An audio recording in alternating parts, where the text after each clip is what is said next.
आज हम लोग बिहार के मैट्रिक बोर्ड के लिए जो मॉडल सेट पेपर है उससे 80 नंबर का ऑब्जेक्टिव क्वेश्चन को कवर करेंगे।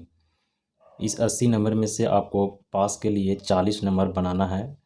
तो चलिए आगे बढ़ते हैं हम अपनी प्रश्न की ओर और देखते हैं कि वो 80 प्रश्न कैसा है और कौन कौन सा है। तो शुरुआत करते हैं हम लोग पहला प्रश्न से। यहाँ लिखा हुआ है कि हिंद चीन में बसने वाले फ्रांसीसी कहे जाते थे। हिंद चीन में बसने वाले फ्रांसीसी को क्या कहते थे? कोलोन कहते थे। क्या कहते थे? कोलोन। आप लोग को भी बताना है कमेंट बॉक्स में करके कि कितना नंबर आप लोग को आता है। देखते हैं दूसरा प्रश्न बोलता है कि रौलेट एक्ट कब पारित किया गया था। तो बताइए रौलेट एक्ट कब पारित किया गया था? 1919 ईस्वी में। ये हमारा करेक्ट आंसर हो गया। 1919 ईस्वी ये मेरा सही आंसर हो गया। 1920 ईस्वी में असहयोग आंदोलन हुआ था। 1930 ईस्वी में सविनय अवज्ञा आंदोलन हुआ था और 1922 ईस्वी में चौरा चौरी कांड हुआ था। तो हम लोग का करेक्ट आंसर क्या है?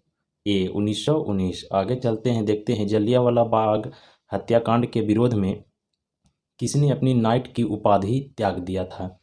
तो जलियांवाला बाग हत्याकांड 1919 ईस्वी में हुआ था। तो उस समय उस विरोध में कौन व्यक्ति थे जो नाइट की उपाधि मिला था वो वापस कर दिए थे। तो ये चार ऑप्शन आपके सामने हैं, बताइए कमेंट बॉक्स में कौन होगा। तो ये रविंद्रनाथ टैगोर जी थे जो नाइटहुड की उपाधि को वापस कर दिए।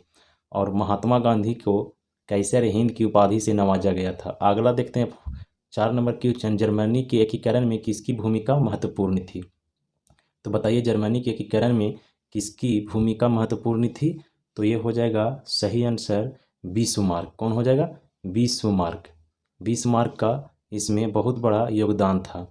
आर्य समाज की स्थापना किसने किया था। तो बताइए आप लोग कमेंट बॉक्स में कर कमेंट किसने किया था। तो आर्य समाज की स्थापना दयानंद सरस्वती ने किया था। किसने? दयानंद सरस्वती ने। 6 नंबर क्वेश्चन चलते हैं हम लोग, देखते हैं पूर्ण स्वराज की मांग का प्रस्ताव कांग्रेस के किस वार्षिक अधिवेशन में किया गया था। यानी कांग्रेस का जो अधिवेशन चल रहा था वो कौन सा अधिवेशन था और कहाँ हुआ था जिसमें पूर्ण स्वराज की मांग की गई थी कांग्रेस के द्वारा। तो ये था लाहौर अधिवेशन जो लाहौर पाकिस्तान में हुआ था 1929 ईस्वी में।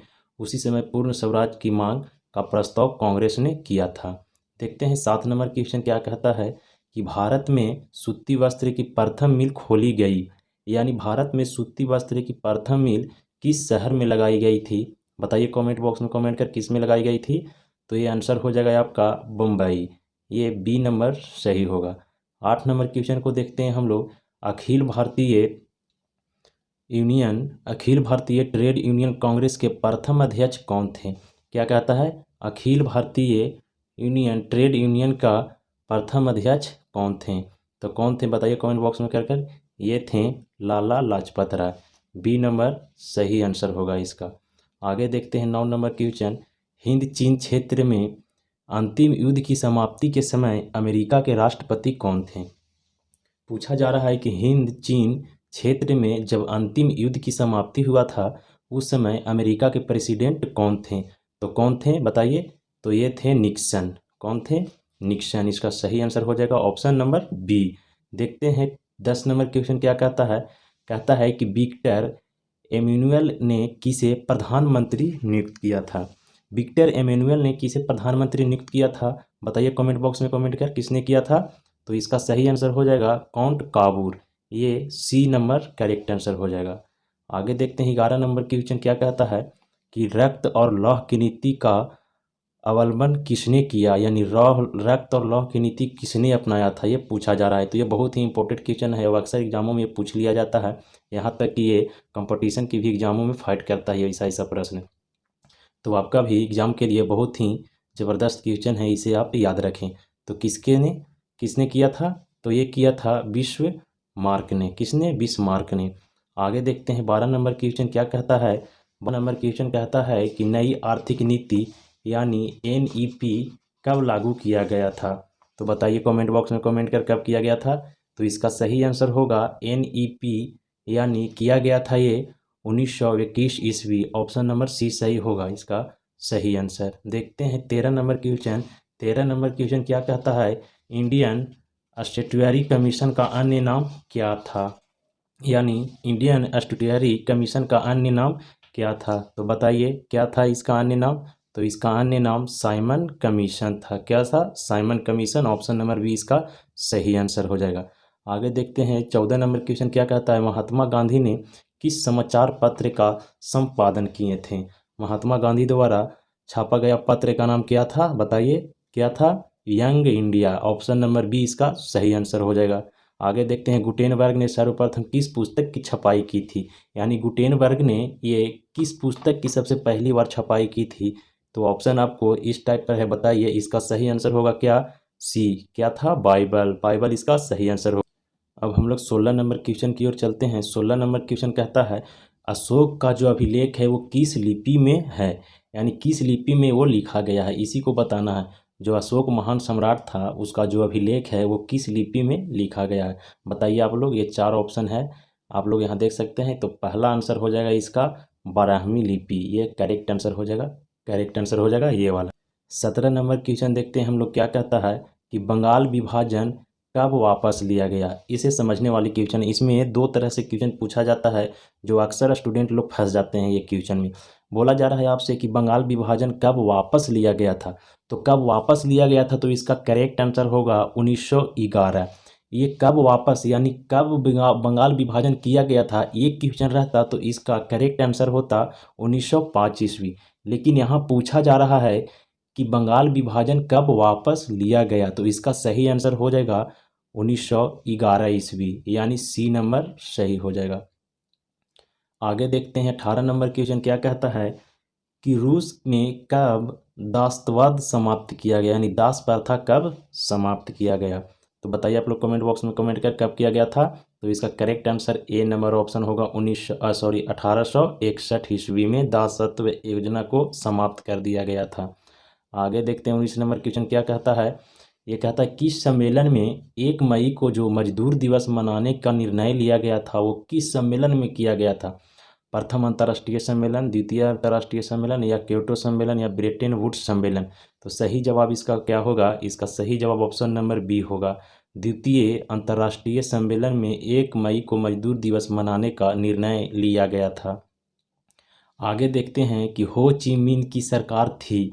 यानी हो ची मिन की जो सरकार थी ये सब कोई जानता है कि वियतनाम में थी, लेकिन ये वियतनाम के चारों डायरेक्शन दे दिया है कि दक्षिणी, पश्चिमी, पूर्वी, उत्तरी। तो बताइए आप लोग कि कहाँ थी, तो बताइए कहाँ था ये था उत्तरी वियतनाम में। ऑप्शन क्या हो जाएगा इसका सही, बी। उत्तरी वियतनाम में हो ची मिन की सरकार थी। आगे देखते हैं हम लोग 21 नंबर क्वेश्चन कहता है वार एंड पीस किसने लिखा। वार एंड पीस जो पुस्तक है उसे किसने लिखा, तो ये ऑप्शन इसका हो जाएगा टॉलस्टॉय। क्या हो जाएगा, टॉलस्टॉय। ऑप्शन नंबर बी सही आंसर हो जाएगा। आगे देखते हैं कहता है सोवियत संघ का विघटन कब हुआ था। सोवियत संघ का जो विघटन हुआ था वो कब हुआ था बताना है आप लोग के, तो बताइए कब हुआ था। 1991 ईस्वी में सोवियत संघ का विघटन हुआ था। करेक्ट आंसर ए हो जाएगा। आगे देखते हैं क्या कहता है क्वेश्चन नंबर 23 कि पटना को अजीमाबाद नाम किसने दिया। जो पटना जो था उसका अनेक नाम रखाया, पाटलिपुत्र उसी में से एक है कि अजीमाबाद जो नाम रखा वो किसने रखा। तो बताइए आप लोग कमेंट बॉक्स में कमेंट करिए किसने रखा था। तो इसका सही आंसर हो जाएगा ऑप्शन नंबर बी। क्या हो जाएगा इसका सही नंबर, ऑप्शन नंबर बी, अजीम उस शान। इसी ने पटना का नाम बदलकर अजीमाबाद रखा था। आगे देखिए फिर आ गया एक क्वेश्चन हमारा बिहार से ही। 24 नंबर क्वेश्चन कहता है कि पाटलिपुत्र नगर की स्थापना किसने की थी। पाटलिपुत्र जो है, जो अभी पटना है, वो पहले पाटलिपुत्र के नाम से जाना जाता था, उसकी स्थापना किसने की। तो इसका सही आंसर सी हो जाएगा, अजात शत्रु। किसने, अजात शत्रु ने पाटलिपुत्र नगर की स्थापना की थी। 25 नंबर क्वेश्चन देखते हैं कि भारत में राष्ट्रीय आय की गणना किस संस्था द्वारा की जाती है। तो किस संस्था द्वारा की जाती है, ऑप्शन नंबर ए इसका सही होगा, केंद्रीय सांख्यिकी संगठन। देखते हैं 26 नंबर क्वेश्चन क्या कहता है, योजना आयोग का गठन कब हुआ। बताइए कमेंट बॉक्स में कमेंट कर कब हुआ था। योजना आयोग का गठन 1950 ईस्वी में हुआ था। 15 मार्च 1950 ईस्वी में। अब योजना आयोग का नाम बदलकर मोदी जी 1 जनवरी 2015 को नीति आयोग कर दिए हैं। 27 नंबर क्वेश्चन कहता है कि उत्पादन के साधनों पर निजी व्यक्तियों का स्वामित्व होता है। उत्पादन के साधनों पर निजी व्यक्तियों का स्वामित्व होता है। इसका सही आंसर क्या हो जाएगा? पूंजीवादी अर्थव्यवस्था। इसका सही आंसर हो जाएगा पूंजीवादी अर्थव्यवस्था, यानी ऑप्शन बी इसका सही आंसर हो जाएगा। 28 नंबर क्वेश्चन कहता है कि गैस और बिजली उत्पादन किस क्षेत्र का अंग है? गैस और बिजली उत्पादन किस क्षेत्र का अंग है? तो बताइए आप लोग किस। इसका आंसर हो जाएगा द्वितीय क्षेत्र, बी ऑप्शन इसका सही होगा। 29 नंबर क्वेश्चन कहता है बांग्लादेश की मुद्रा क्या है? ये तो सभी को जानते होंगे कि ये बांग्लादेश का मुद्रा क्या है। ये भी क्वेश्चन अक्सर एग्जामों में पूछा जाता है, तो इसका सही आंसर हो जाएगा टका। ऑप्शन नंबर बी इसका सही आंसर हो जाएगा। 30 नंबर क्वेश्चन देखते हैं क्या कहता है कि प्रोफेसर मोहम्मद यूनुस का संबंध किस देश से है? ये प्रोफेसर मोहम्मद यूनुस का संबंध किस देश से है, ये आप लोग को बताना है कि किस देश से है, तो बताइए कमेंट बॉक्स में। तो इनका संबंध बांग्लादेश से है। किस देश से? बांग्लादेश से। 31 नंबर क्वेश्चन देखते हैं क्या कहता है प्राथमिक कृषि साख समिति कृषकों को किस प्रकार का ऋण देता है? यानी जो प्राथमिक कृषि है उसका लोन कृषकों को किस प्रकार से देता है? तो अल्पकालीन क्या देता है? अल्पकालीन, जैसे कि नाम सुने होंगे केसीसी, वो अल्पकालीन के लिए दिया जाता है। तो इसका सही आंसर हो जाएगा ऑप्शन ए अल्पकालीन। 32 नंबर क्वेश्चन देखते हैं जवाहर रोजगार योजना किस वर्ष प्रारंभ हुआ? तो बताइए आप लोग कमेंट बॉक्स में कमेंट कर कब हुआ था जवाहर रोजगार योजना। ये हुआ था 1989 ईस्वी में। कब हुआ था? 1989 ईस्वी में। इसका सही आंसर सी हो जाएगा। आगे देखते हैं 33 नंबर क्वेश्चन क्या कहता है। कहता है कि मनरेगा में एक वर्ष में कितने दिन का रोजगार देने की गारंटी दी जाती है? यानी मनरेगा जो है जिसके तहत रोजगार दिया जाता है वो 365 दिन में कितना दिन देने का वादा किया जाता है? तो इसका सही आंसर हो जाएगा 100 दिन, यानी ऑप्शन डी इसका सही आंसर है। इसके बाद देखते हैं 34 नंबर क्वेश्चन कहता है कि उपभोक्ता संरक्षण के लिए कितने राज्य आयोग हैं? उपभोक्ता संरक्षण के लिए कितने राज्य आयोग हैं? तो इसका सही आंसर क्या हो जाएगा? आप लोग कमेंट बॉक्स में कमेंट करके बताइए। इसका सही आंसर हो जाएगा बी 35।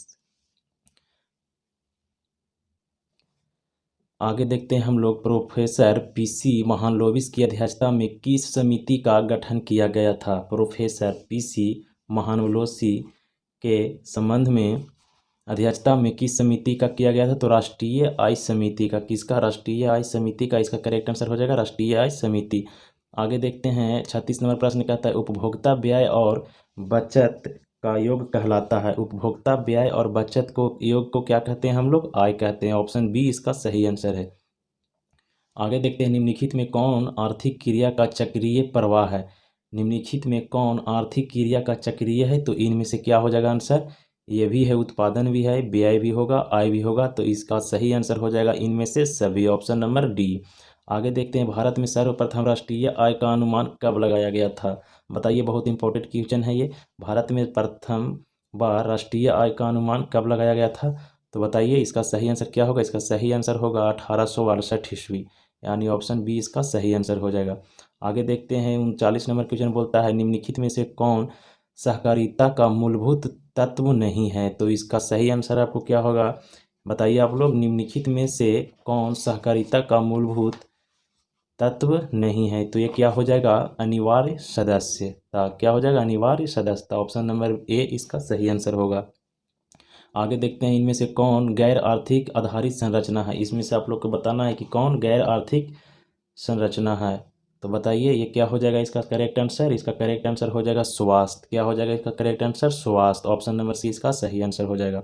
आगे देखते हैं 41 नंबर, संविधान का 74वां संशोधन संबंधित है किस चीज़ से संबंधित है? 74वां संशोधन। तो इसका करेक्ट आंसर क्या हो जाएगा? बताइए आप लोग कमेंट बॉक्स में कमेंट करिए। इसका सही आंसर हो जाएगा नगरीय शासन व्यवस्था से। ऑप्शन नंबर बी इसका सही आंसर हो जाएगा। 42 नंबर क्वेश्चन में क्या कहता है बिहार में एक नगर निगम में अधिकतम कितने वार्ड होते हैं? बिहार में एक नगर निगम में अधिकतम कितने वार्ड होते हैं? तो इसका सही आंसर हो जाएगा 75, यानी ऑप्शन नंबर डी इसका सही आंसर होगा। 42 हो गया। 43 नंबर देखते हैं चिपको आंदोलन का संबंधित है। चिपको आंदोलन संबंधित है किस व्यक्ति से संबंधित है? वो व्यक्ति का नाम बताना है। ये भी बहुत इंपॉर्टेंट क्वेश्चन है, इसे याद रखेंगे। तो इसका सही आंसर होगा सुंदरलाल बहुगुणा से। ऑप्शन नंबर सी इसका सही आंसर हो जाएगा। आगे देखते हैं नेपाल में सप्तदलीय गठबंधन क्यों किया गया? नेपाल में सप्तदलीय गठबंधन क्यों किया गया था? तो ये लोकतंत्र की स्थापना के लिए किया गया था। किसकी स्थापना के लिए? लोकतंत्र की स्थापना के लिए किया गया था। आगे बोलता है बहुजन समाज पार्टी की स्थापना किसने की? बहुजन समाज पार्टी है जो मायावती अभी उनका अध्यक्ष है, उनका स्थापना किसने किया था? तो बताइए इनमें से कौन से होंगे वो? तो ये कांसीराम। कौन थे? कांसीराम। ऑप्शन नंबर सी इसका सही आंसर होगा। आगे देखते हैं 46 नंबर की, दल बदल कानून लागू होता है। दल बदल कानून जो होता है वो लागू किस पर होता है? सांसदों एवं विधायकों पर, राष्ट्रपति पर, उपराष्ट्रपति पर, या इनमें से सभी?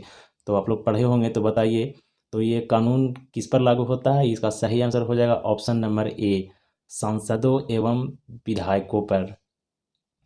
47 नंबर क्वेश्चन कहता है कि झारखंड बिहार से कब अलग हुआ था? यानी पृथक मतलब अलग। कब अलग हुआ था झारखंड बिहार से? झारखंड बिहार से कब अलग हुआ था? तो इसमें छोटा डेट दे दिया है, आप लोग कन्फ्यूज हो गए हैं। ये सब जानते हैं कि 2000 ईस्वी में हुआ था, लेकिन कब हुआ था? तो आप लोग याद रखिएगा, ये 15 नवंबर 2000 ईस्वी को झारखंड बिहार से अलग हुआ था।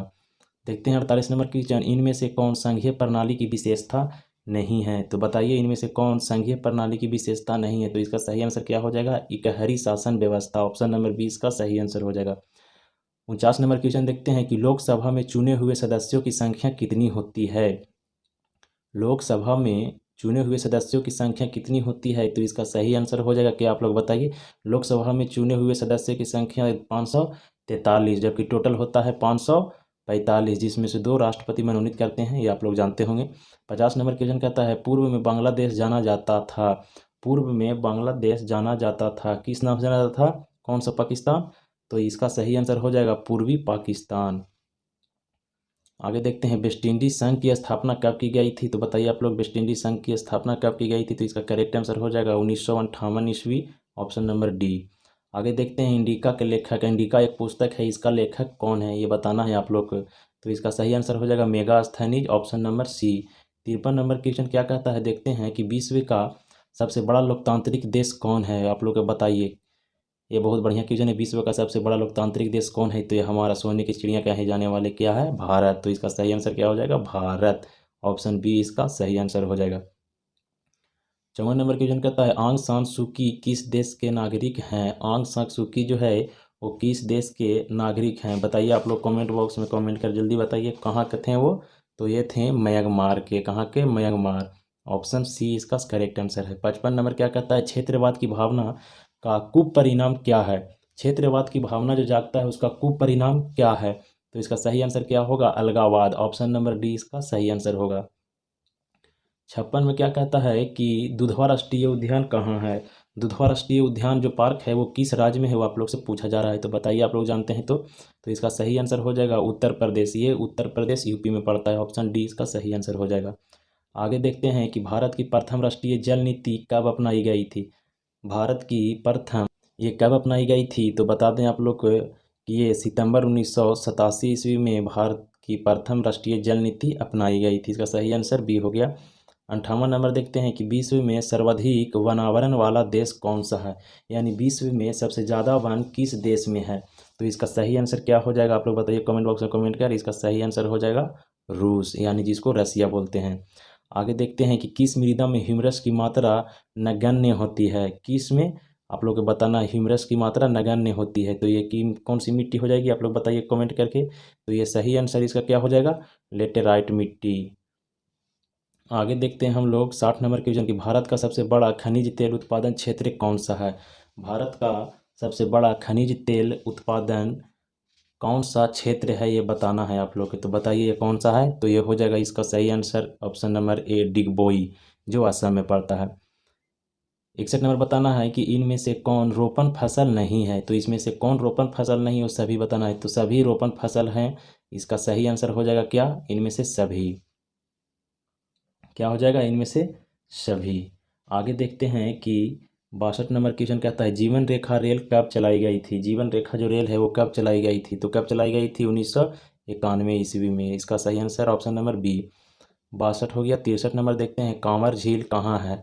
ये कांवर झील बिहार में है, लेकिन किस जिला में है इसे आप लोग को बताना है। तो बता दीजिए जल्दी किस जिला में है ये? आप बेगूसराय से हैं तो बताइए। बेगूसराय जिला में ये पड़ता है। ऑप्शन नंबर सी।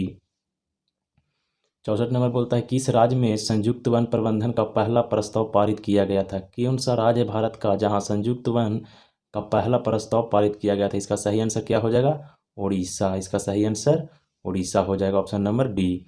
65 नंबर बोलता है इनमें से कौन अकार्बनिक खनिज है। इनमें से पूछा जा रहा है कि कौन अकार्बनिक खनिज है, यानी कार्बन की मात्रा नहीं पाई जाती। तो इसका सही आंसर हो जाएगा क्या, अभ्रक। 66 नंबर क्वेश्चन क्या कहता है कि भारत में किस राज्य में सर्वाधिक मैंग्रोव वन पाया जाता है। तो बताइए, कमेंट करिए। बहुत बढ़िया क्वेश्चन है कि भारत में किस राज्य में सर्वाधिक मैंग्रोव वन पाया जाता है।